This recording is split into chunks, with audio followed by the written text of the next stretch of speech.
I have absolutely zero self-control with zero desire to fix it. And I'm okay with that. Hello, friends, and welcome back to another video. Today, I have a pretty massive book haul to share with you. Full disclosure, about half of these were sent to me by a publisher. So it's not quite as bad as it looks when it comes to my spending habits, but it's there's a lot. There's a lot to go through. And I did request them, so it's not like they were a complete shock. If you follow me on Instagram or TikTok, then you've probably already seen this haul. I've already posted about it, made a video on it on TikTok. I did a post on it on Instagram. So might not be a complete surprise to you with what I'm going to show you, but I figured I'd go through each one, give you a little bit more details about the plot summary. Some of these I've actually already read and completed. Some of them I have one I have started. I've got my wine here in my little wine goblet that I love so much. Yeah, and I just kind of want to sit down and chat through some books that I'm really excited to add to my never-ending TBR. Seriously, I'm going to die before I finish that. It's fine. The woes of being a reader. So yeah, let's just get right into it. Should I start? Trying to decide if I should start with the books that were sent to me or if I should start with the books that I bought. Let's start with the books that I actually bought myself. I am also, by the way, indeed sitting on my floor. We're keeping it casual. It's dreary outside, but I kind of love it. Keeping it just super chill and casual here as per usual. So let's just get into it. So the first book is actually one that I have already completed, and that is 7 Days in June by Tia Williams. I finished this yesterday, I believe. I already have a full review on this on my Goodreads if you'd like to go look at that. And I will, of course, go into more details about my thoughts on the book in my February wrap up. In this, we are following Ava, who is a single mom dealing with chronic pain and also a very well known erotica novelist. And at a writers' conference event, she crossed paths with another very well known novelist named Shane. And it becomes very apparent very quickly that they actually already know each other. They had a very quick whirlwind, but very intense romance when they were teenagers. And they have not seen each other in 15 years, but they have been secretly writing to each other in their books ever since. Yeah, like I said, already finished this. I did like it, but I'll go into more details about how I felt about it in my wrap up. I will already tell you that I do. Tia Williams just came out with another book. It was just released this month. A Love Song for Ricky Wilde is what it's called. You can just see it on the back of the book here. Definitely want to give that a shot. I've heard great things about that book as well. I did enjoy this. Like I said, it didn't quite live up to the hype that I hoped it would, but I still really enjoyed the story. Next is a book that I have started. I literally started it this morning, but that's Bride by Ali Hazelwood. This is Ali Hazelwood's first paranormal romance, her first foray into the romantasy genre. Obviously, she is more well known for her contemporary rom coms and the fact that all of her rom coms are in the STEM world. But this was just released last week and everybody has been raving about it. So I was excited to finally get my hands on it. I just started it, so I don't have a lot of thoughts as of right now. I think I like it so far, but still, I'm only 100 pages in, so still a lot of relationship and character and world building to do and to experience before I can give you my full thoughts. This is a vampire in this world. It's like a modern day world with that have happen to have vampires and werewolves in it, and they've been at war with each other forever, as one does in a vampire werewolf story. And in this, we are following the main character, Misery, who is the daughter of a very important councilman of like the vampire legal system, government, whatever you want to call it.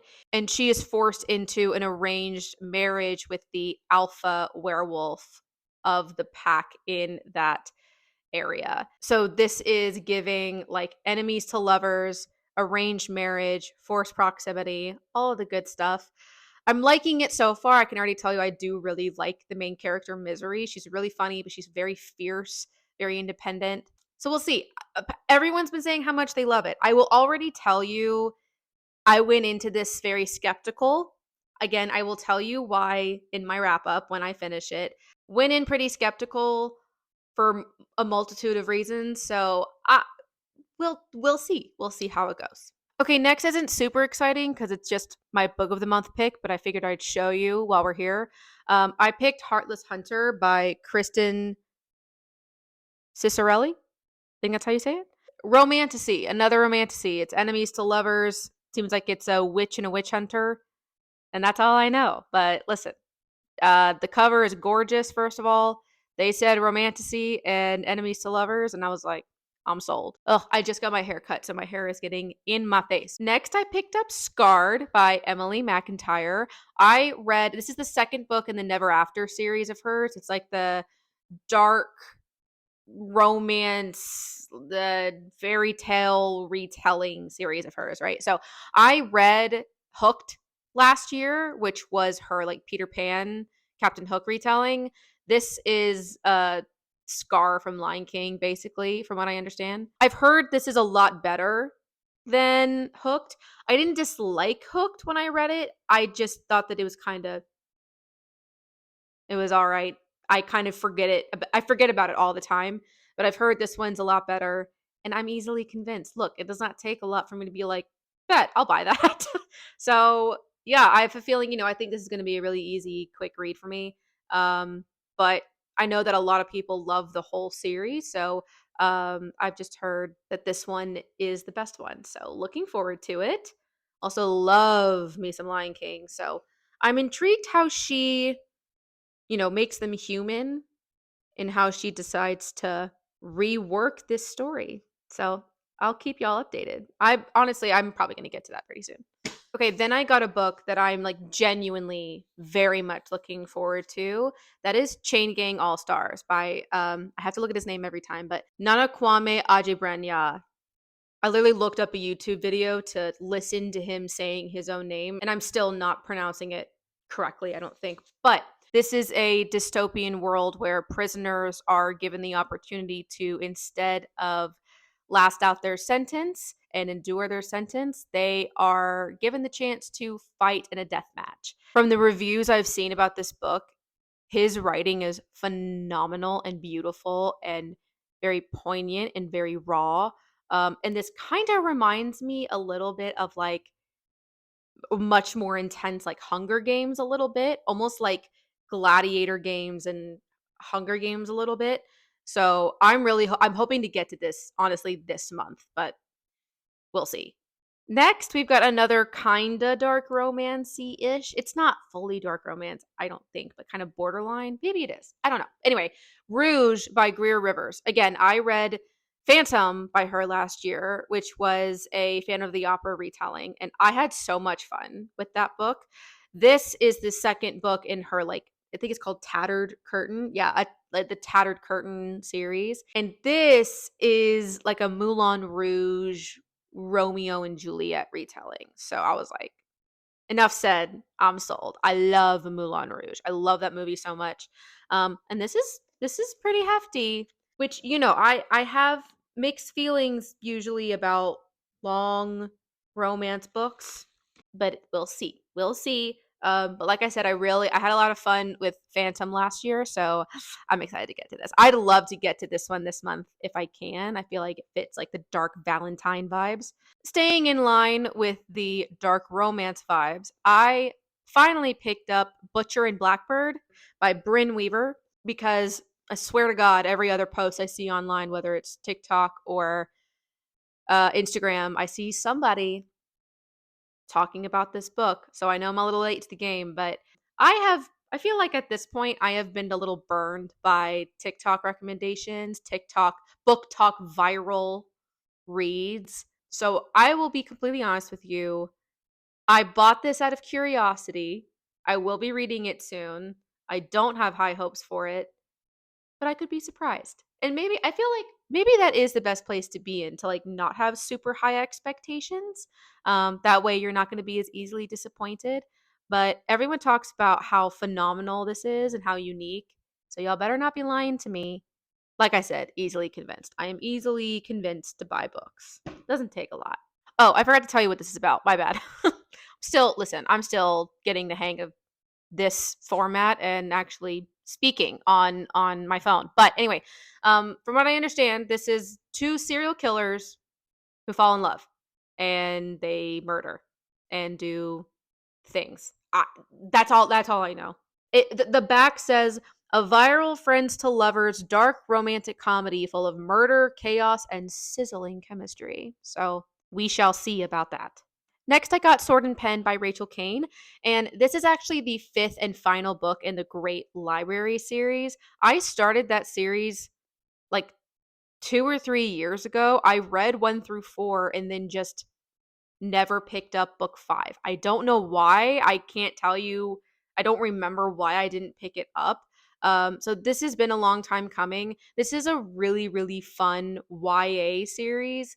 It is basically like a book about books. The first book is Ink and Bone, and basically what the story is that in this world books have a lot of power, including magic, transportation. It's literally like knowledge is power, and so the people who run these libraries are very act like dictators of what books are actually being allowed to be read and be released and sold. And this kid who his dad is actually like a book smuggler basically, and he infiltrates the Gray Library to work as one of them, but also basically act as like intel for his dad. It's a really cool concept, really fun series. I really like it a lot. I feel like I don't see it a lot on social media. And like I said, this is the fifth and final book. I need to refresh my memory on what happened in the fourth one, but looking forward to finally concluding the series since we all know I'm very bad at that, apparently. Sitting on the floor is not very comfortable. Have to be honest.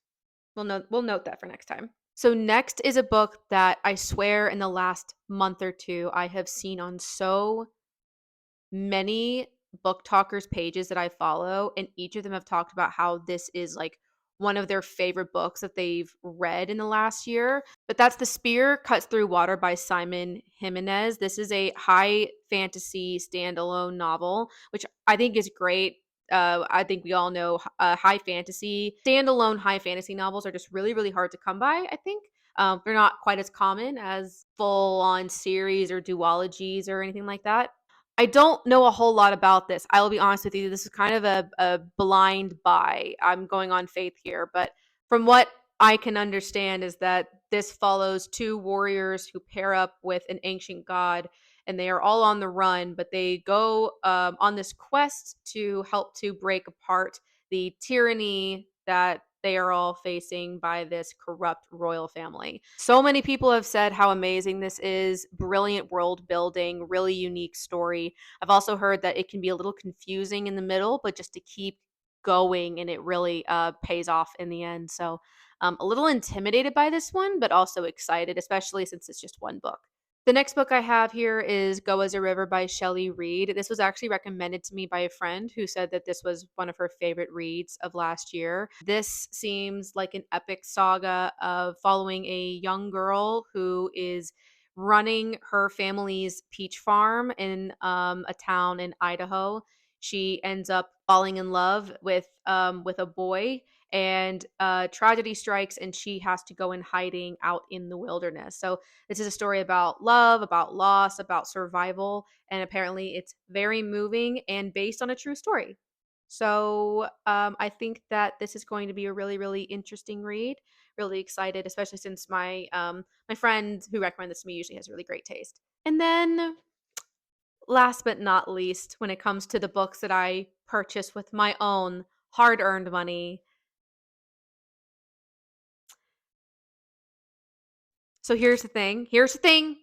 I don't really have a good explanation for you. I mostly got this for rage reading. I got this for my Tipsy Tuesday review fuel. And I'm already regretting it. This is so fucking long, Stephanie. Like over 800 pages. For what? To be an Edwards POV? I haven't even read it yet and I'm already shitting on it, but I haven't heard a single good thing about this book. Not one. So I can't wait to read it and leave a rant review. So you can look forward to that. I might even do a reading blog whenever I start this. Who knows? I don't need to tell you what this is. It's Twilight, but in Edward's point of view. Why is it this long? Who knows? Who knows? Okay, so like I said, that concludes all of the books that I bought myself. Now, the rest of these, I'm going to go through kind of quickly, but these are all the books that were sent to me, all by Orbit Books, which is actually, this isn't sponsored or anything. I wish it was, but they're one of my favorite imprints ever. They specialize in fantasy and sci-fi books, and such an amazing imprint. Almost like I love so many of their books. And so when they offered to send me these, I was like, absolutely, I'll take whatever you got. And holy shit, they sent me so many. So let's just get into it. So the first books that they sent me is a trilogy, and I have actually already read all three of these. But that is the Mead Mishaps trilogy by Kimberly Lemming. So the first one is That Time I Got Drunk and Saved a Demon. The second one is That Time I Got Drunk and Yeeted a Love Potion at a Werewolf. And then the third is That Time I Got Drunk and Saved a Human. These are so much fun. If you are looking for, and again, I'll go into much more detail about these in my wrap up, but if you are looking for just a really lighthearted, cozy fantasy with great smut, pick these up. I had a great time. They don't take themselves too seriously, very quick reads. Yeah, I'll admit, when I saw these in the box and they sent them to me, I was like, it's a little weird. Not sure, like, already don't read a whole lot of paranormal romance, especially not like monster romance, which I would say 1 in 3 aren't really monster romance. Book 2 kind of borderlines, but I had a great time. I want to read more of this author without question, so I recommend these for sure. Next, I was sent Griever's Blood by Alexander Darwin. This is actually the second book in the Combat Codes series, the first book being Combat Codes.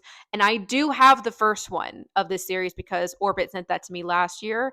Just haven't read it yet, on my TBR, but I appreciate them sending me book 2. Again, I'll be honest, the rest of these, I don't actually even know a whole lot about the plot of these. So kind of hard for me to talk about this one because I don't have the first one with me, but it's definitely like very high, epic, dark fantasy. Next is a book I'm really, really excited about, and that's A Feather So Black by Lyra Seline. This is an arc, but this is his author's debut, and this is a high epic kind of romantic style fantasy. It says that people who love Sarah J Maas will love this book. It seems like we've got witches in this, changelings, high fae, dark magic. We're in a forest. I just wild. Like, it seems like a very wild book. Really, really pumped to get into it. I kind of want to go in a little bit blind with this one. I have a very strong feeling that I'm going to really like this a lot. So hopefully it comes out in March. So not too long. I'd love to read it before it officially releases so I can like post about it in full, you know. Next, they sent me City of Stardust by Georgia Summers. This seems like a very whimsical, while also being dark, contemporary fantasy. We are following the main character, Violet, who gets sent on a quest by a very vengeful, godlike woman who never ages to go search for her mother. Violet's mother went on a quest and disappeared, and this woman, this ruler, this dictator basically tells her, you have very specific amount of days to go find her, otherwise you will take her place, because this evil woman basically kidnaps and takes people hostage every few years as like retribution for a crime that no one can remember. So we're dealing with like family curses and magic and Stardust, and Violet being sent on this really dangerous quest. And it seems like a really whimsical tale, a really whimsical story. So also this cover is absolutely stunning, which I'm always a slut for a good cover. So, okay, these next two books, I know I keep saying I'm excited for everything because I'm excited for all books, okay? But these next two books, I have seen these two on so many people's like best reads of 2023, people who read high fantasy. They're the first two books in the Empire of the Wolf series. They did not send me the third one, which is fine. I don't need it yet. But the first one is The Justice of Kings. Let me hold that up better for you. Sorry about the glare. I still haven't quite figured out my lighting situation. And then the second one is The Tyranny of Faith, both by Richard Swan. But another high epic fantasy tale, very dark, very heavy in like war and vengeance. But apparently, Richard Swan is like one to look for when it comes to a fresh new voice in the high fantasy world. So, yeah, definitely want to get to those sooner rather than later. Next up, they sent me another series. Oh God, I'm drowning in books, literally. This trilogy. I think this is a trilogy, so I think I have all three. Maybe there will be more. I'm not sure, but it's the Vagrant Gods series. So the first one, all by David Dalglish. So the first one here is The Belated Faith. Book 2 is The Sapphire Altar, and then book 3 is The Slain Divine. And I am obsessed with this cover. That like glowing blade of light or magic or whatever is sick. So once again, this is another tale of vengeance. Our main character, Cyrus, his whole family was killed when he was just 14. And then he was taken prisoner by the invaders. Then a group of rebels break in and free him, and they offer him the chance to basically become the face of rebellion. And he makes his way up the ranks in this rebellion to then become the fearsome Vagrant, and a very well-known assassin, and he is on a quest of vengeance. But then of course, as it goes in these kinds of stories, not all is as it seems. So this looks really intense, really dark. I'm sure there's going to be, it's really bloody, but I'm really excited. I feel like this is going to be such a sick series. David Dalglish, I always have trouble saying his name. David Dalglish. Dalglish. He's also the author of the Keeper series, and I have the first one, Soul Keeper, on my TBR shelf. But you guessed it, haven't read it yet. Literally going to drown and suffocate in books, but you know, what a way to go. Anyway, I'm excited to get to that series, and I've heard from multiple people that it's truly epic and dark and gritty, visceral. So I'm excited. Next up, we've got 2 more books in the series. Orbit, you have to stop doing this to me. It's my fault. I requested all of them. It's my fault. The first one in this series is The Lost War, and the second is The Bitter Crown. And this story seems to follow a band of characters, our main character being Aranok, and a war has just ended, but peace is still not apparent. They are unable to find peace due to demons still ravaging the land. And Aranok is the first mage to be named as the king's envoy. So he is then sent on this quest to restore an exiled foreign queen back to her throne.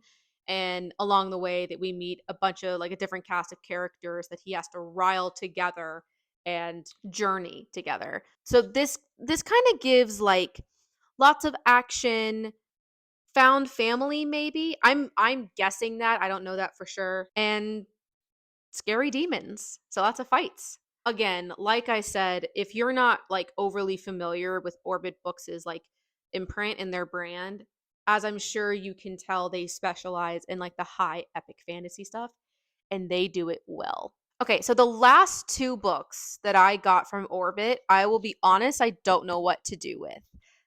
So I'd love your input on this if you are familiar with either one of these. And the reason for it is because they are like second or third books in a series, and I do not own the first book in either of these. So first one that we have here is The Hemlock Queen by Hannah Witten. Hannah Witten got really well known for writing For the Wolf, which I have read. This comes out in April, and the first book in this series is The Foxglove King. I believe that's what it's called. I'm not really familiar with it, honestly. I don't have it. I haven't decided if I should read it. So Have any of y'all read The Foxglove King? Do you think I should get it and read it so that I can read this? Because I don't know what happens. Orbit, if you ever look at this, if you ever watch this, I don't know why you would. If you do, I love you. But maybe can you send me a copy? Can you send me a copy? Do you have a copy that you could send me? And then the last book they sent me, same problem, Machine Vendetta by Alastair Reynolds. This is the third book, I think, in his A Prefect Dreyfus emergency novel. The first book is Aurora Rising, and the second book is Elysium Fire. Sci-fi. This is sci-fi, and I'm not much of a sci-fi person. I don't typically dip into sci-fi very much at all. But if you're familiar with this series and you think I should give the first one a shot, let me know. Otherwise, I will also be donating this. Hello, this update is coming from editing Danielle, but I wanted to chime in real quick because Orbit, literally this morning, I got another box from Orbit. They sent me 2 more books. I don't know why I've been blessed by the Orbit gods, but thank you. So the first book I have here is Fathom Folk by Eliza Chan. This cover is beautiful, but from what I read in the back, this is a Southeast Asian influenced fantasy world with sirens and dragons and political intrigue, and I'm very excited for this. This seems like a really majestic, fantastical world.